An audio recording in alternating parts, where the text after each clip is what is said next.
the current area of competition and confrontation and conflict with China will outlast the Trump administration. Some of the issues, particularly around technology, will be with us for years to come. China is building its own internet focused on very different values. And it's now exporting their vision of the internet to other countries.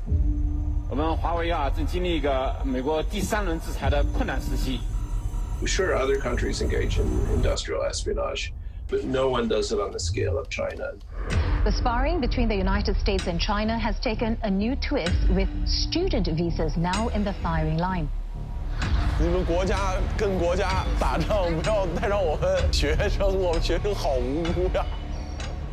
I think being a Chinese person in America, especially this year with the coronavirus pandemic, a lot of that makes me feel or relate to how it might be similar to how Muslims and brown people felt after 9/11.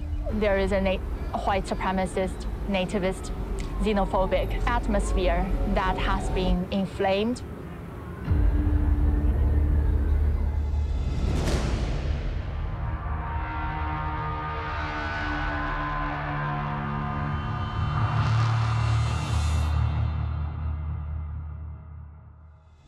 A new report that ties the Chinese government to dozens of serious cyber attacks on U.S. banks, government agencies, and other critical industries. Tonight, the FBI and federal cybersecurity agents are warning that hackers linked to the Chinese government are trying to steal research on coronavirus vaccines and therapies. China is calling the allegations groundless. Since the tension in Ladakh escalated, there has been a mega surge in Chinese-sponsored cyber attacks for India, from banks to infrastructure sectors to smartphone companies. China is, of course, denying it had anything to do with the data breach. Well, I guess it's one thing for the U.S. government to say, well, look, you know, this is what is happening to us, etc. But it's not as if the U.S. government is the innocent party in this, is it?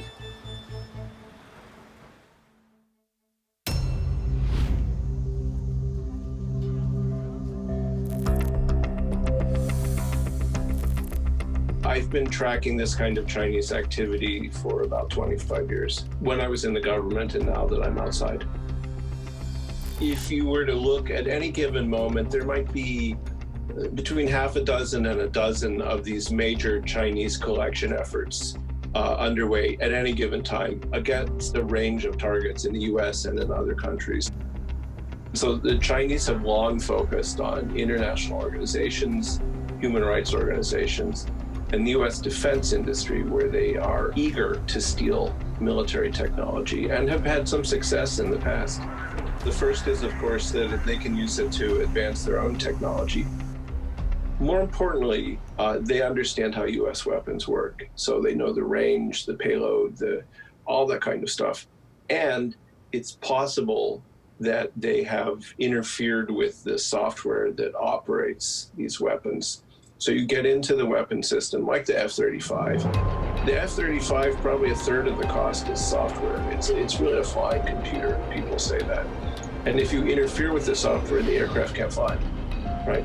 So wouldn't that be a good target? Suppose during a conflict, you have 10 airplanes and I can turn off 6 of them.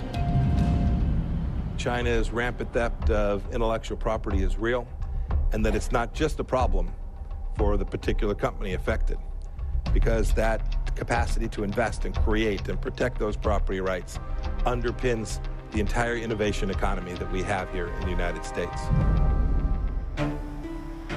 IP theft is, of course, age-old. The oldest known recognition of IP rights came thousands of years ago in ancient Greece. The Persian rulers of Samarkand stole the secret of papermaking from the Chinese on the ancient Silk Road. And more recently, the British stole the secret of processing tea leaves from the Chinese, a secret that was pivotal to the empire of the East India Company. Industrial espionage is as old as industry itself. Sure, other countries engage in industrial espionage, but no one does it on the scale of China. No one does it against as many countries and as many targets. The difference between now and the cyber age and the industrial age is that whereas in the 19th century, maybe you could steal a book, now you can steal the entire library.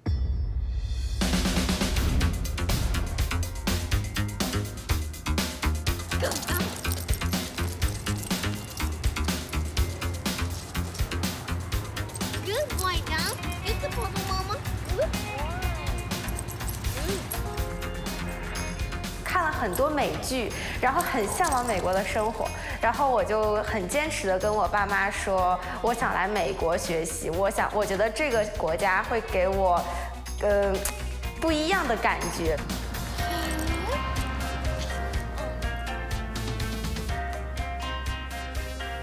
家长有和之前高中的老师沟通过，然后家人可能让我想接受更好一点的教育吧，然后就把我送过来了。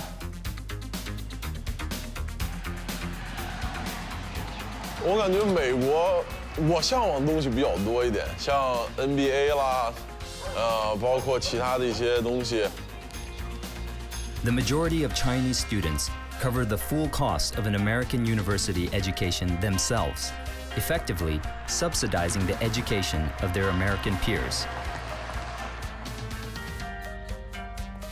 Professor Ronald McMullen does a little experiment at the beginning of every school year to illustrate this point.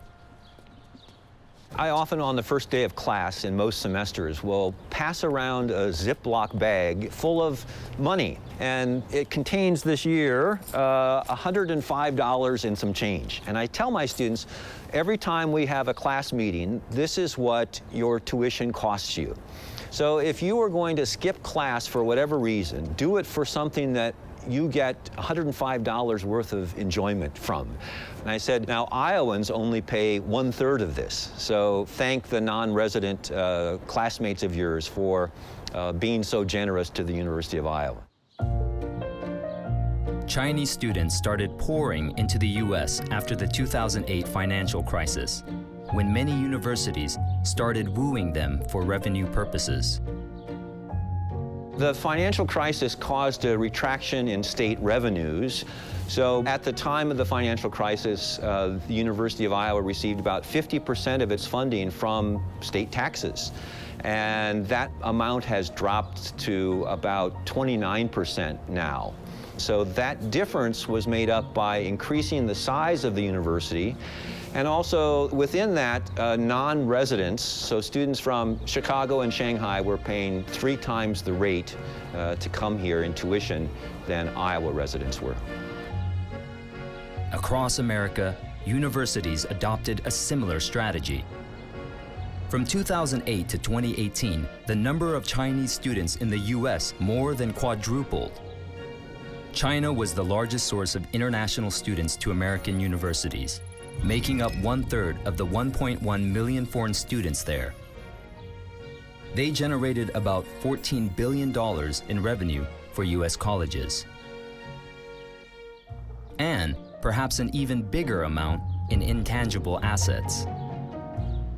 If you think of the United States and China as having the 2 largest economies in the world, that the future connections, the business and commercial connections between these 2 countries really is going to be the most important bilateral commercial relationship in coming decades. And so Chinese students who can speak English and know how American business works can benefit both sides and create stronger bonds of commerce and economics in the future.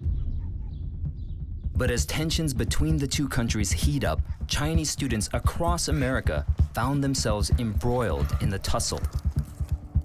The sparring between the United States and China has taken a new twist, with student visas now in the firing line. Beijing has accused Washington of racial discrimination after the visas of Chinese students and researchers were revoked. Chinese who went to the U.S. to study, once seen as a great boon to America, are now often treated as saboteurs or spies. 今年有很多的像大一新生，他们都没有办法来，或者是他们的父母也很不愿意让他们来到美国，然后去学习。 The number of U.S. student visas granted to applicants in China came to just 808 in the 6 months through September, down 99% from over 90,000 in the same period a year earlier. 我们来这边留学，不光是单独在这边留学，我们还要每天关注实时的新闻、政策，然后莫名其妙会某一天会出来一个政策，然后打乱你的计划。可能某一天政策来了以后就说，你要被取消掉了你的签证，那我们相当于就没有身份了，然后又回不来，相当于是大学上到马上快毕业了，然后最后又没办法毕业了，所以说很头疼的一件事情。我的签证过期了，但是我在美国当地没有办法去补办。同时，如果我要是回国去 renew 我的 visa 的话，我现在就是需要在大使馆去预约，然后登记。但是这个现在是需要很长时间的。如果像我们这种情况，一旦回去没有及时的 renew I-20或者是 visa 的话，是没有办法再回到美国境内，然后继续完成学业的。学费是普通当地的公民的学费会达到3倍这样的高，但是呢，我们享受的待遇和政策呢，完全就是2个不同的。Being an international student is hard. You're a long way from home, you're from your parents, you're in a country that maybe speaks a different language, has different food, everything's different.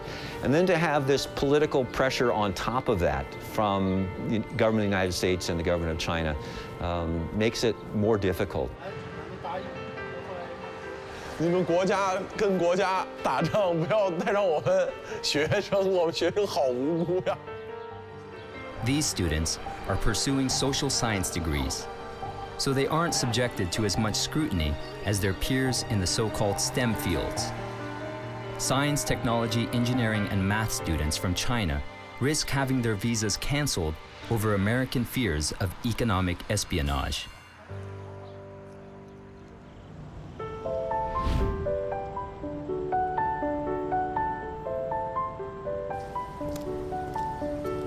I grew up in a medium-sized provincial city in China. Growing up in the provinces in China in the 90s, there was this conception that the best of China would leave China, whether it's manufactured products or students and young professionals. I arrived in Chicago on August 22nd, 2009. And then the next day, I came here to basically pay pilgrimage to the statue. This is the site of the first controlled self-sustained nuclear chain reaction. So literally, this was where humankind split the atom. And as a particle physicist, it was like where my profession originated from. It's designed by the British sculptor Henry Moore. And Henry Moore was a soldier in World War I. So he experienced firsthand the horrors of war and the use of chemical weapons.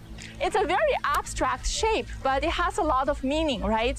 It looks like a skull in a way, so it invokes horror. This is not a trophy. And it also looks like a mushroom cloud.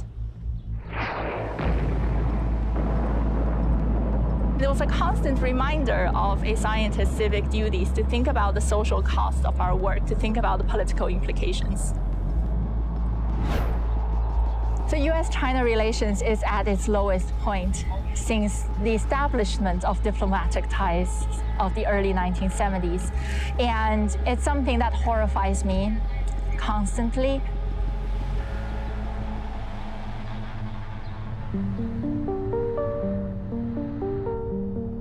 For the past 11 years and counting, I've been working on the Large Hadron Collider.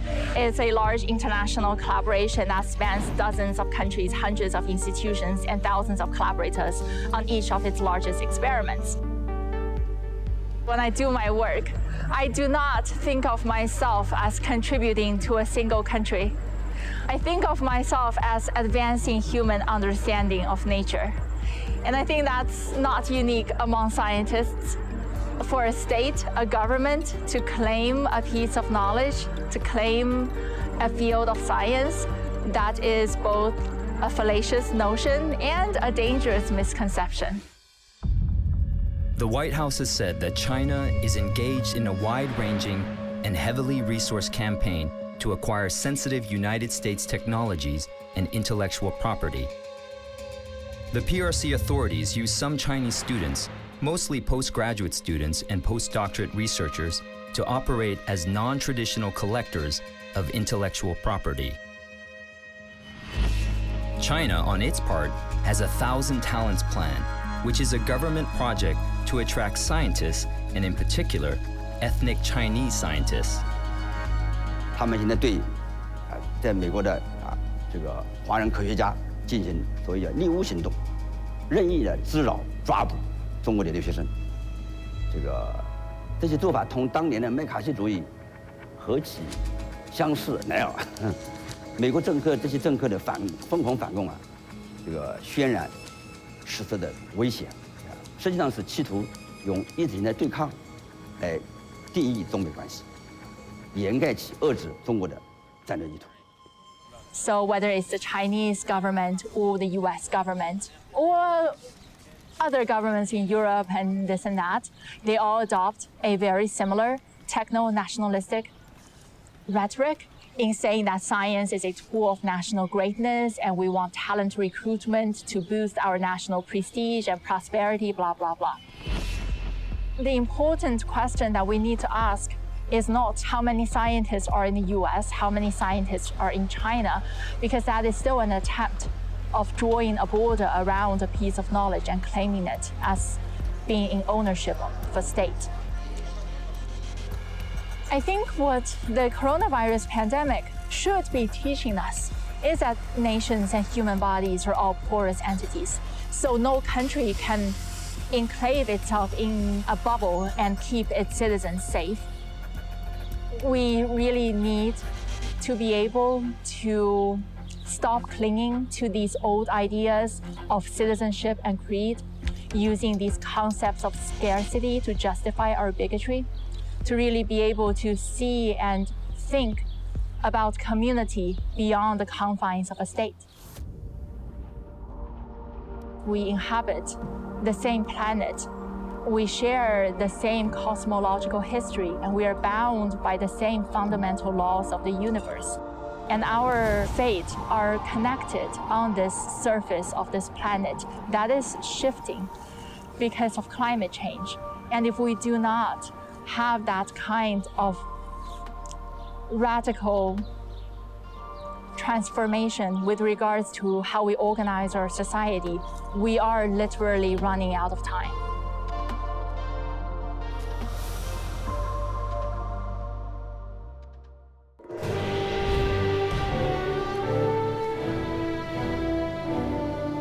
Companies around the world are bracing for a fallout from superpower rivalry. And no company has made more news than Huawei. Huawei says that its supply chain is under attack from the United States. Huawei has denied a British report accusing it of colluding with the Chinese government.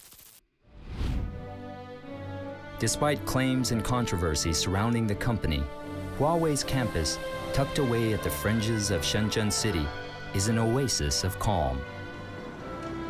Inside these medieval-themed office blocks, researchers work on the future of telecommunications technology.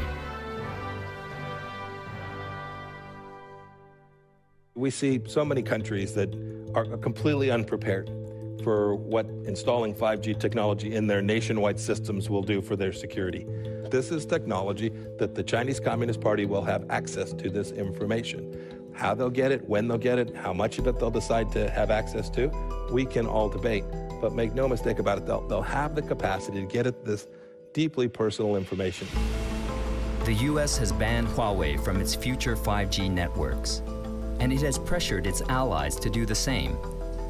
Huawei's 5G network products are now banned in countries from UK to Poland to Sweden. Huawei was also added to Washington's entity list on national security concerns. This means the company cannot buy American software without US government approval, which means no more Google Android operating system for its phones.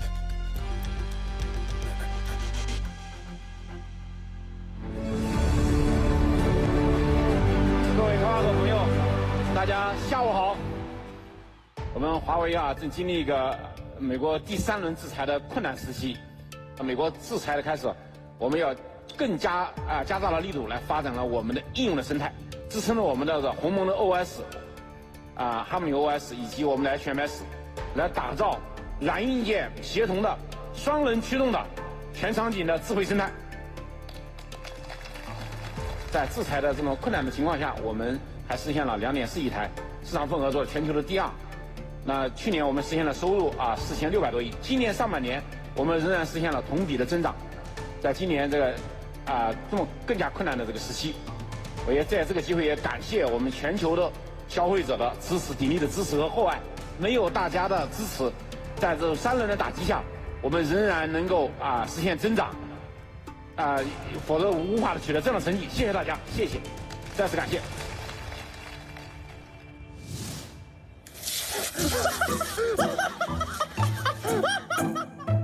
Another company caught in the crosshairs of a tech war is TikTok.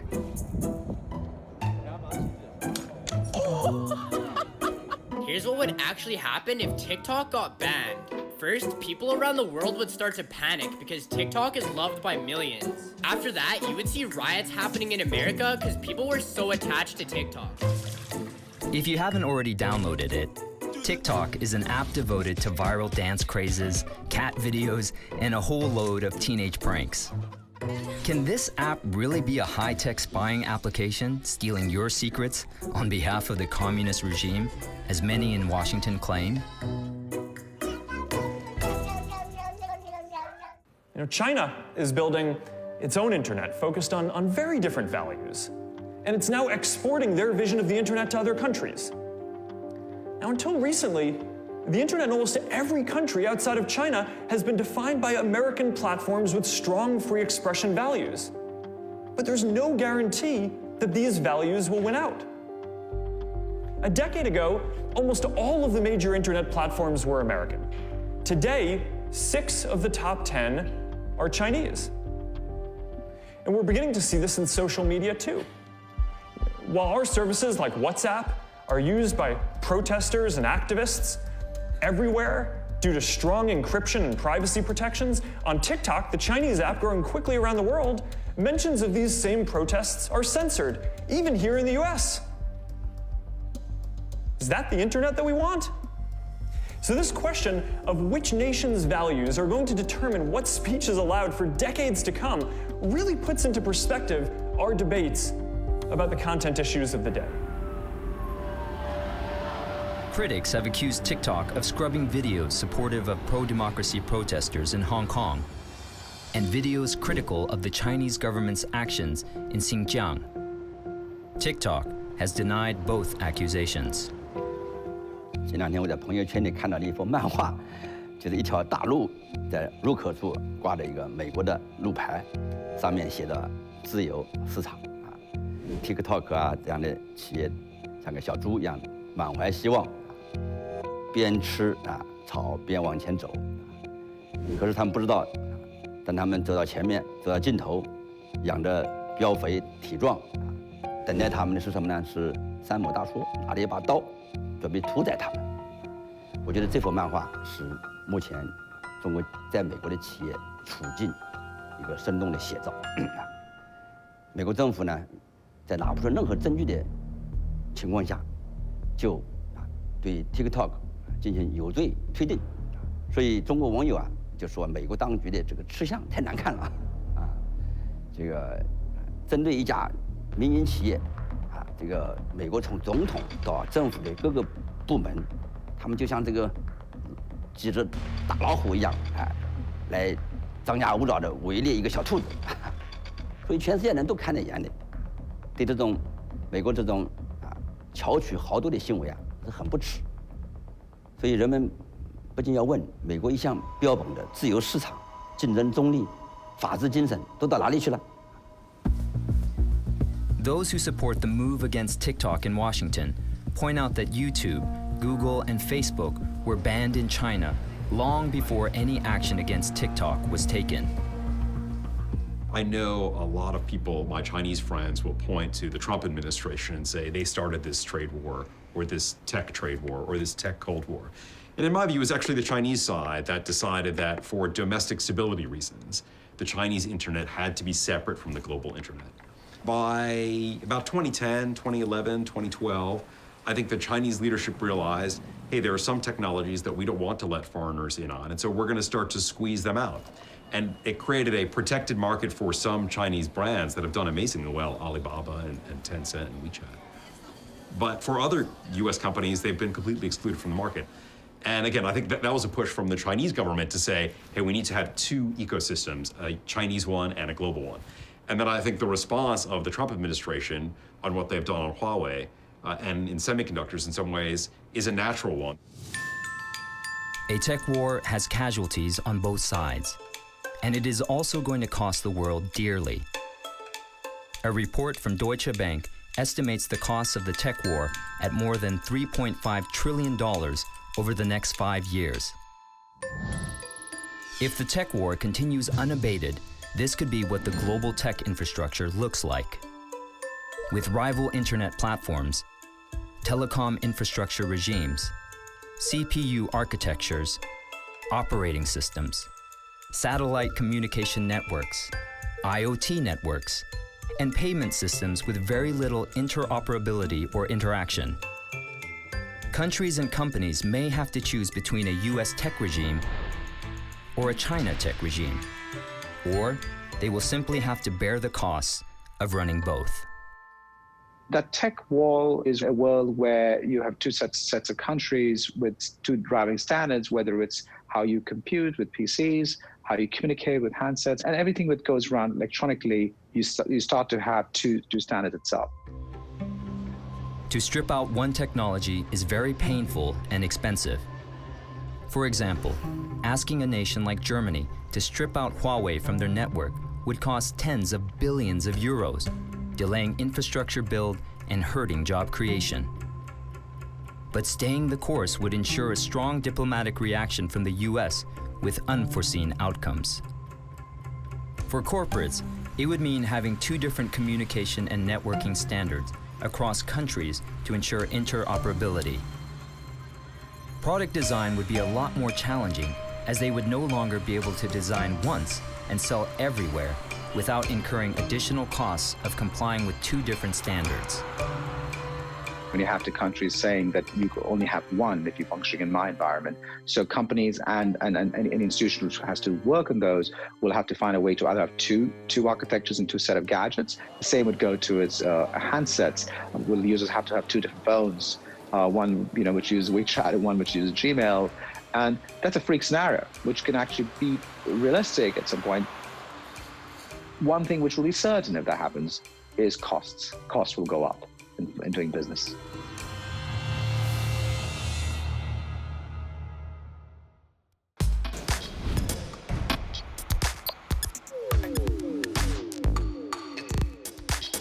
This is Tesla's Gigafactory in Shanghai, built with $1.6 billion in loans from Chinese banks. Construction of this factory started in 2018, and electronic vehicles, or EVs, made here started shipping in December 2019 to the Chinese market. Case in point that proves American businesses, despite political pressures, can't ignore the size of the world's second largest market. China is already the biggest EV market in the world. So for Tesla, it makes sense to penetrate in this market and tap into the purchasing potential of the world's largest middle class. In a way, Tesla has Trump to thank. Due to US pressure, China has allowed Tesla to be the first car plant in China to operate without a local partner. It is wholly foreign-owned, and the plant has paid off well for Tesla. It sold more than 50,000 cars in China in the first 6 months of 2020.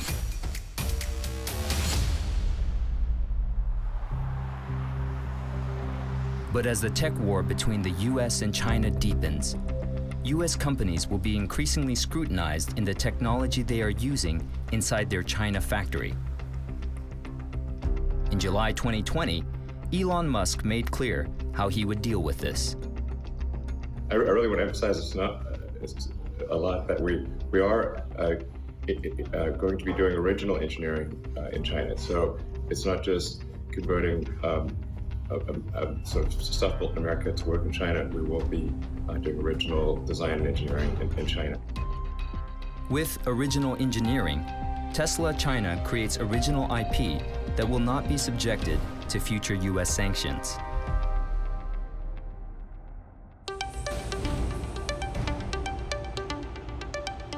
Political risks loom large. Yet scores of American companies, big and small, continue to flock to China to do business. Many of them come to Shenzhen, known as the Silicon Valley of China. Shenzhen, and not New York, was also the world's best performing stock market in 2020. One American company with operations here is Hacks, a startup accelerator from the US that also offers venture funding. Hacks has a portfolio of more than 200 startups from sectors like smartphone devices, Internet of Things, robotic kits, and medical devices. We have our office in Silicon Valley, and San Francisco and Shenzhen actually kind of work together in order to get teams to their next stage of development. So when teams come to Shenzhen, they're often working on their engineering, their technology, and then when they go to San Francisco, they're often working on their business development and getting investment and starting to scale up their business from a financial standpoint.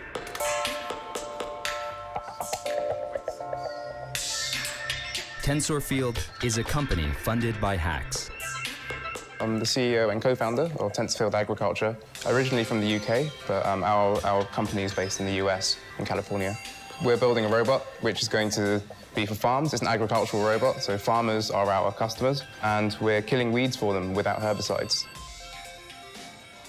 Chang's robot kills weeds by spraying hot oil on it. The world spends $27 billion on herbicides every year. And unfortunately, their overuse has created these herbicide-resistant weeds, which are becoming more and more difficult to kill, and they really threaten the future of our food security. So in order to make sure that we have a future where we can grow food safely and sustainably, we need solutions like this to be in the world. Is it not possible to build it in a factory in the US or UK, where you're from? It's possible. So in the US, we looked at quotes. For example, that part on my desk there. A quote for that in a factory in the US would be several $1,000s, and then they'd probably quote you a lead time of maybe 2-3 weeks, and that's really fast for over there. This same piece, we can get it back in 3 days from a factory here, and for less than $100. There is one place that is central to startups with Hacks, and that's Huaqiangbei, the biggest electronics market in the world. We're in Shenzhen, Huaqiangbei, and this is an electronics market here. So yeah, let's go check it out.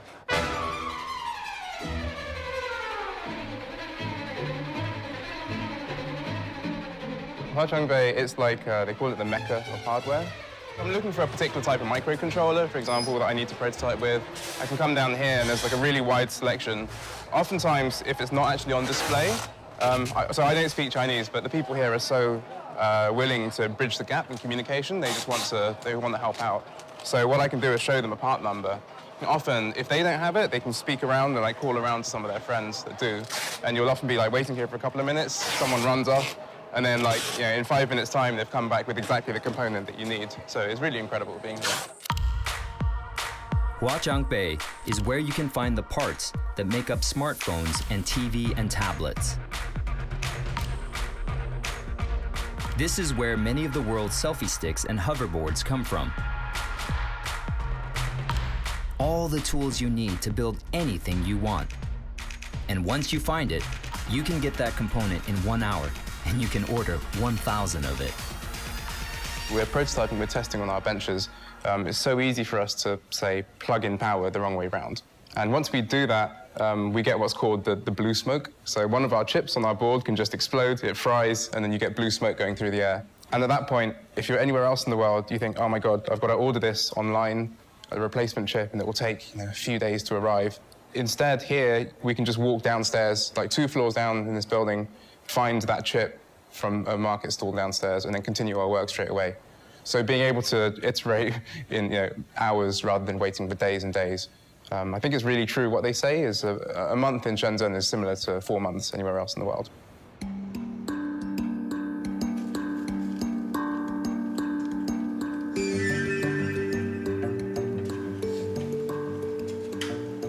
Shenzhen, especially from an engineering or technical standpoint, it's almost like the center of everything that's made in the physical world. I think within a few hours radius, you have the majority of all the world's electronics, plastics, really anything that's physically made is within Shenzhen's reach. The scale and expertise in supply chain that exists here doesn't exist anywhere else in the world. So ultimately, when we started investing in hardware and products and these types of robotics and IoT, the answer was always, we have to be in Shenzhen. Shenzhen is China's intellectual property center. According to the United Nations World Intellectual Property Organization, China accounted for nearly half of global patent filings in 2018, with a record 1.54 million applications, led by telecoms and computer technology. The United States ranked a distant second, with nearly 600,000 patent applications.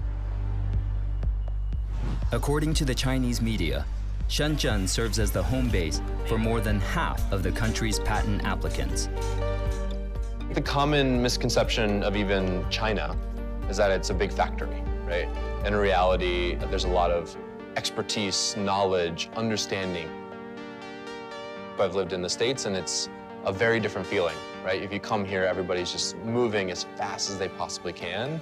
And I would say, I mean, there's always going to be economics up and downs, but the underlying drive that's happening in the culture of China right now is going to continue to advance new opportunities and new growth that I think we're just not even seeing coming yet.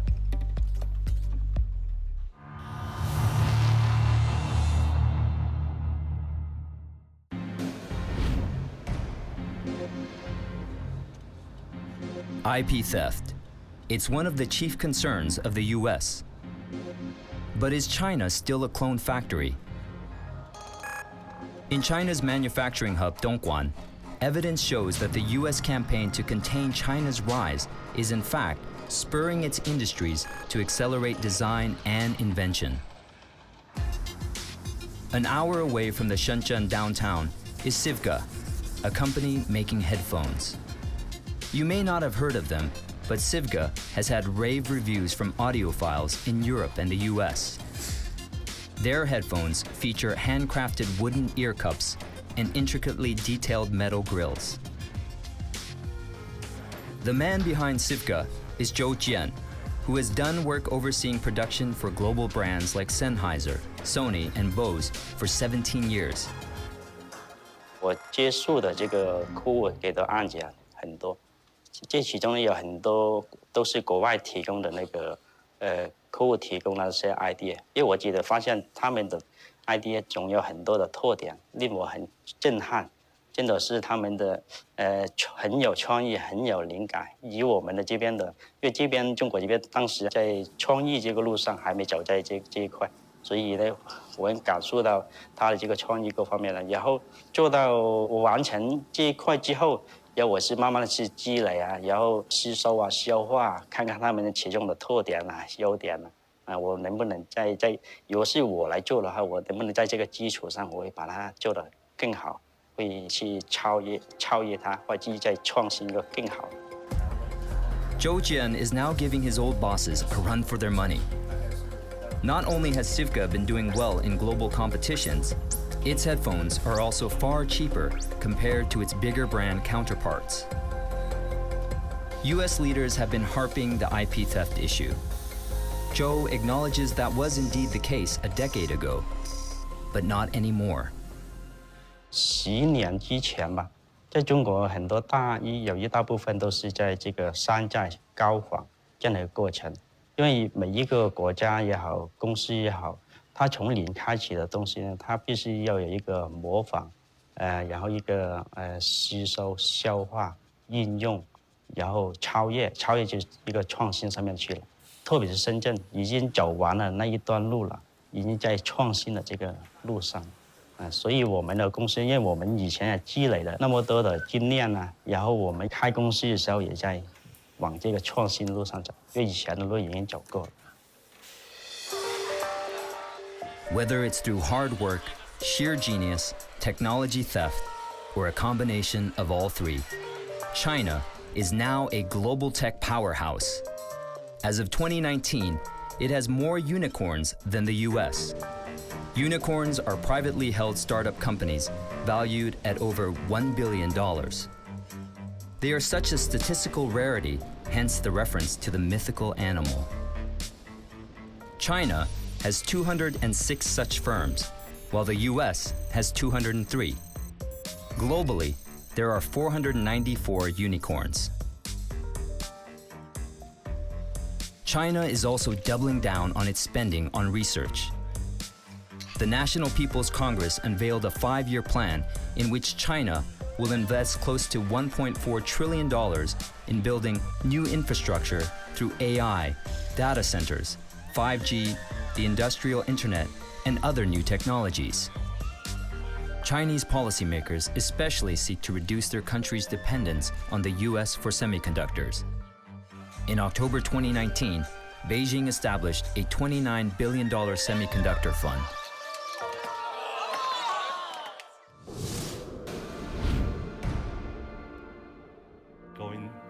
David Li is one of the men in Shenzhen most interviewed by international media. His annual calendar is booked up with talks all over the world. He runs Shenzhen Open Innovation Lab, which is an incubator space, and he is the go-to person on anything about the tech business in Shenzhen. Here's a picture. I'd like to get started with the talk. This is a real device you can find in China. This is a facial recognition enabled public toilet paper dispenser. Again, facial recognition toilet paper dispenser for public restroom. This is a real device. It's growing very fast in China. Why do you need that? So here's a good question. If you look at all the Western media, this is the reason. China is such a paranoia country, such a totalitarian surveillance dictatorship. They want to know every single minute of what the people are doing. And this is the pictures. You get the Western media try to paint China in terms of this crazy Hollywood Marvel universe villains. We just try to have this tight control. So, and of course, the police state. This is the narrative you will be getting. And then, of course, when you see a contraction like facial recognition public toilet dispensers, that's what people keep thinking about. Is that, oh my God, this is the worst device on earth. This is government intrusion of personal privacy. But here's the reality. The reason this machine is popular is not because it's driven by some political agenda. It's actually solving a very real problem. This is reality. This is the reality of life in China. These people in their 60s, they lived through the worst time in China. So when you grow up in that area at that time, there is a survival instinct. Any public resource you can get your hand on, you will try to grab as much as possible. And when the facial recognition becomes viable, it becomes the most intuitive, the most natural way to solve this problem. Right now, we are pretty much building billion-dollar industry out of these things across China. It's a country of 1.4 billion, so we got a lot of public bathroom. The facial recognition toilet paper dispenser is just one of a huge range of AI tech widely adopted in China today. AI is being used to control traffic in hundreds of smart cities. It is used in factories, in restaurants, at ports, and in data centers. And the US alleges that AI is also being used in Xinjiang to suppress Uyghur minorities. China is fast closing the technological gap with America. And though it may not match US capabilities across the board, it will soon be one of the leading powers in AI. Here's why, according to David Li. China is going to win in terms of the AI war. It's not because there's a better research here. It's not because there's a more cutting-edge technology here. is China is one of the best places to experiment with AI without prejudice, without any kind of philosophical discussions. Do it, if it works, people buy it, that's a reason for it to exist. If it doesn't, then the system dies. So right now there are literally tens of thousands or hundreds of companies around China taking mature AI technology and try to make application out of it.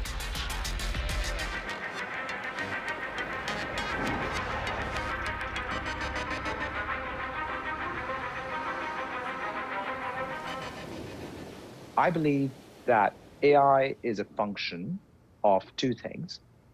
It's essentially is fancy statistical science, which has become relevant in the last few years because of, one, the availability of data, big data globally, and second is essentially the linearity of Moore's law, how fast and how cheap it is to process things. So I think the crux here is not AI. It's data as well as speed and how you process it. And China has an advantage in data, definitely, but the US is leaps ahead in semiconductors and quantum computing. And I think that's the way you have to measure this. China and the US are bracing for a long-term tech rivalry, one that will likely not change course with a Biden presidency. I think the current area of competition and confrontation and conflict with China will outlast the Trump administration. Some of the issues, particularly around technology and technology ecosystems, are ones that will be with us for years to come. 新中国成立70多年，我们什么大风大浪、枪林弹雨没有见过。历史上，美国没少给我们进行各种围堵、制裁，我们也都挺过来，而且道路越走越宽广，前途越来越光明。In the next episode, increased tensions in the South China Sea stoke fears of a hot war between US and China in ASEAN's backyard.